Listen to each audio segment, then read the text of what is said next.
Just jungles hard to, they're just annoying in the dark. Our Feed the Beast world is all mountains. It's just horrible to navigate at night. I actually did try.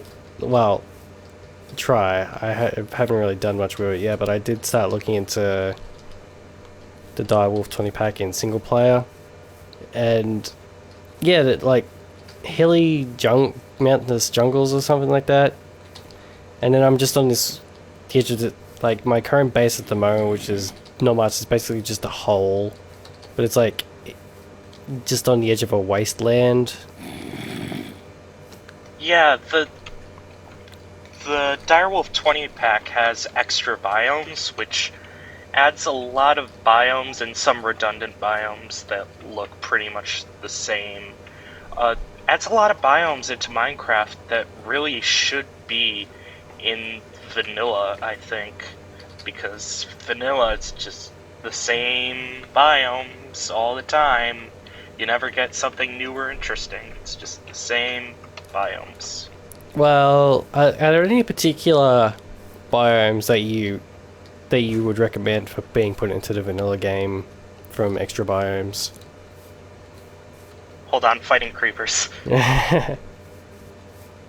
No problem.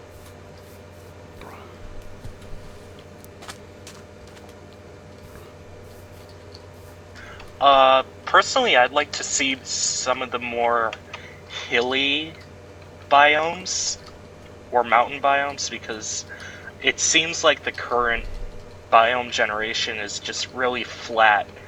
I'm sure you may have noticed this from your Mine Classic. It used to be a lot more random and hilly, but with the recent generation, it's just been very flat land.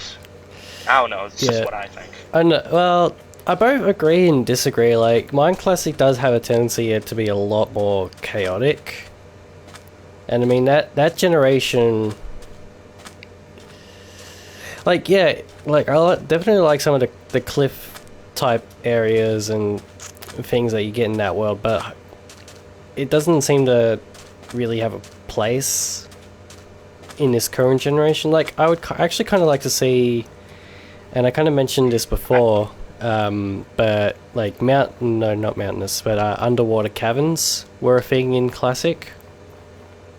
Yeah, I mean, biomes really isn't something the devs should focus on, but it's like, once you add more stuff to the game, yeah, it would be nice to have more biomes. Yeah, or at least more features to the current biomes or something. Oh my god, deserts and... Well, no, deserts have a reason to go in, but, winter biomes, there's nothing there.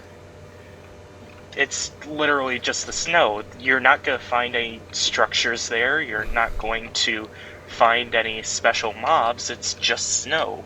What's the point? Actually, that's a good point there. At like, what is it? Like the villages only really generate in specific biomes. Like, I think it's only like only desert and flatland, I believe. Yeah, I kind of want to see a bit more variation in like what. Like, I would like to see a snow village, or I believe in FTB there's like jungle villages or something as well. I know, I haven't run into one, but I know that the villages are given a bit more freedom with where they generate. Like, I found a village in the middle of the forest, and it looks amazing because there's trees around the village. You'd be surprised how much it adds to those dinky little Minecraft villages to have trees around them. Yeah, definitely a bit more vegetation and yeah, stuff like things like that around the place would go a long way towards making it a lot more interesting. But if I were one of the devs, I think the priority would be, oh, Hi. Hi. If I were one of the devs, priority would be the mod API, and then just see what people create and maybe try to incorporate some of those mods into vanilla, like they did a while back. Yeah, well, yeah, they've definitely done that in the past. Better, And I maybe believe smooth lighting yeah, was a thing. and maybe include some of the common sense mods, like freaking bookshelves. If you saw the Reddit post recently, there's a bookshelf mod that really make it vanilla, for God's sake. Please. Haven't been on Minecraft in a long time actually, so. But I'll have to have a look at that. But I mean, they did finally give us writable books, which is at least one step towards that.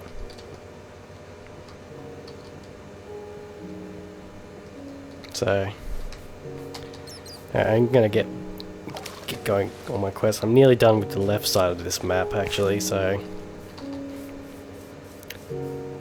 as I said to the viewers in the beginning of the video, I'm probably gonna finish up on the left side and then I'll do the right side in another video because there is a lot of work to do on the right. But yeah, it looks like I see what you mean about the flattening the village thing though, the island. Yeah, it's taken a while. Yeah, this has actually been interesting to record. Like, I set up the a double push thing so that I'm always transmitting if I press the push to talk button fast enough. But this actually works quite well in Mumble. Yeah, I did notice in your last episode I was really quiet. Gotta work on the audio levels. Wait, was that you or it was someone? Audio levels weren't the best. It's somebody. What? Cause what? No, it was you. Episode no. Oh right. Well, it was definitely my video. The thing is, yeah, I have Minecraft. Well, I have Mumble set up at the moment to lower the volume of the system. When people are talking, so that I can hear them, so that they are audible. In the past, I used to have the Turtle Beach headset, which had like a second USB output. And what I would use that for is I would put Mumble or Skype or things through that. So Mumble or whatever chat stuff would come out in its own stream. End goal being that I could, for example, lower the game audio but keep the chat, at the same level. But since I don't have that anymore, since it fucking broke, I don't know, I kind of have to experiment a little bit again, and for now I'm just doing that by attenuating the game whenever people are talking. One thing I've always kind of been iffy on with Mumble is you can't control other people's audio. That, yeah, I had to bring up TeamSpeak again because I've been playing with that a little bit recently, and I don't know, I kind of been using that a lot in the past. But yeah, I definitely do miss that, like having the ability to manually set a positive or negative amplification or whatever the thing is. But yeah, I do kind of miss that you can't do that with Mumble. Like, there are a couple of things that it's missing, but it's still a really good program. Despite Nate's hatred for it. Well, as we both know, there are some people that would prefer that we just stuck to Skype, but there are a couple of reasons why we don't, while that we're not. And I know that one of those reasons for us is that hardly anybody actually talks. And I'm saying this mainly for the benefit for the people watching, but I know that we started using this more because, like, it's good to just hang out and chat even when we're not recording. Yeah, it helps us bounce off each other, say if we're doing a co-op more, we know what to expect from each other. Oh yeah, definitely. I actually didn't even think of that, but that is a really good point. But yeah, chat programs like that are really helpful for things to build out that kind of thing. All right, nearly done with this. I've liked at least the way that we've been using Mumble lately. Mumble has become kind of a yada yada chat, just talking like bros kind of thing, and then Skype has become more of a notice board for everyone. Yeah. One thing that I mean, I guess the main reason that we all use Mumble, or at least we have used Mumble, is because of the positional audio, and I guess that has been a big thing in a lot of our videos, especially the survival games is a recent example.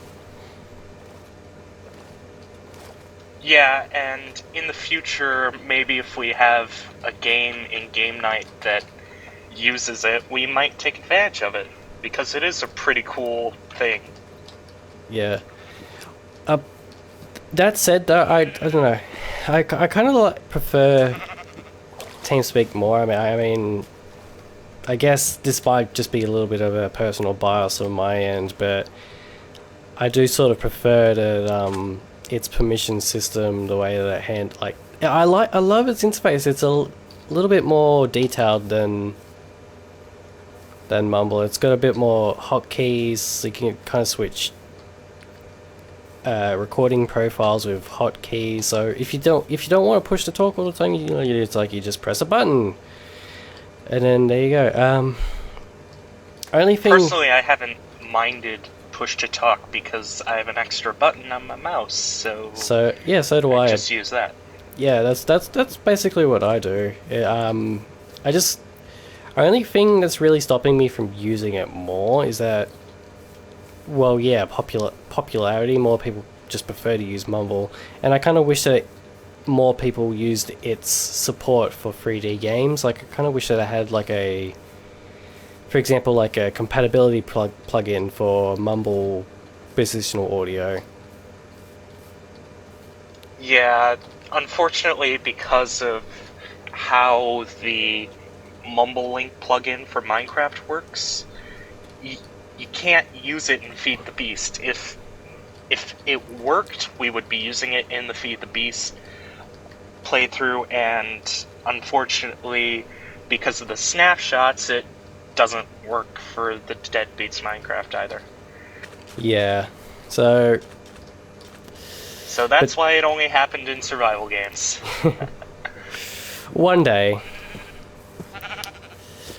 I kind of had to I haven't said this on camera, but I have definitely discussed this with you guys. I kind of get the feeling that at some point, depending on what the devs actually do with Minecraft, I kind of get the feeling that if they keep adding only creative mode things or stuff like that, stuff that we can't access on the server, I kind of get the feeling that at some point that will eventually just transfer over to Bucket or plugins or something like that. That'd be kind of nice to have a Bucket server, but they are being so active with snapshots right now. Yeah, that is true. I find myself in this cycle of Minecraft where, I'm playing survival mode, that's all cool and dandy, but I'm starting to get bored of it. So what am I going to do? I'm going to hop over creative, which is the phase I'm in right now with making a secret adventure map. And then, as soon as I get bored of that, I'll inevitably go to Bucket and play with the Bucket mods. And then I'll get bored of that and jump back to survival. Yeah, Oh crap, that's creepers. Yeah, it's definitely. Oh god, I am. Oh god, I'm trapped. Oh god. Well, that one blew up on me. What was I gonna say? Oh yeah, that definitely helps. Like having a recording or upload schedule to kind of tend to that. Like you can. It's definitely helping me. I think there have been a couple of times where I just have no idea what I want to do. Like because there's not much happening on the Deadbeats server, so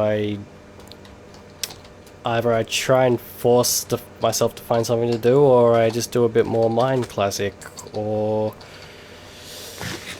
I look into other things like I know I've been considering Feed the Beast as a single player series, but I'm not sure how I'm going to pull that off.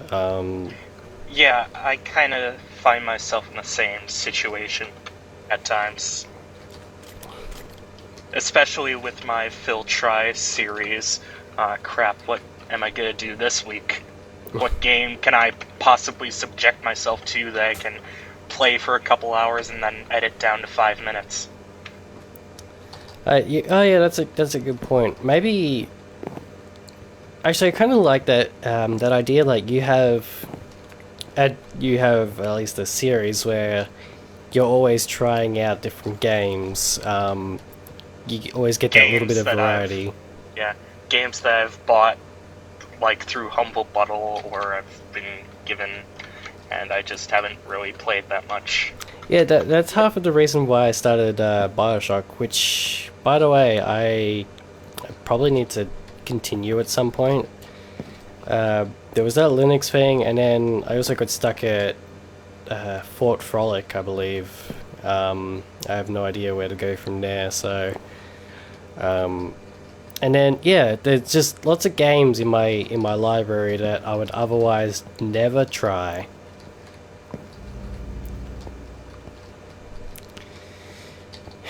Anyway, so I'm just about to town now, so I'm actually gonna finish this up here. This has actually been a nice little, I guess, interview style thing.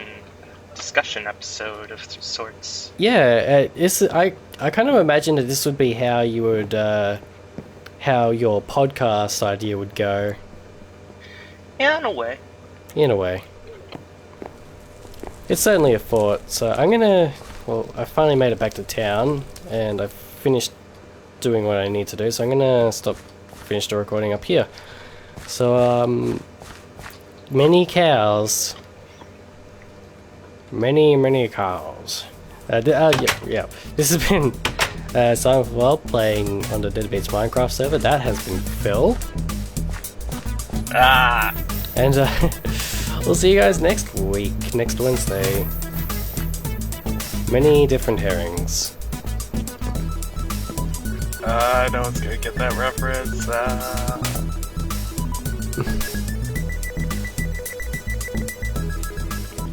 Phew.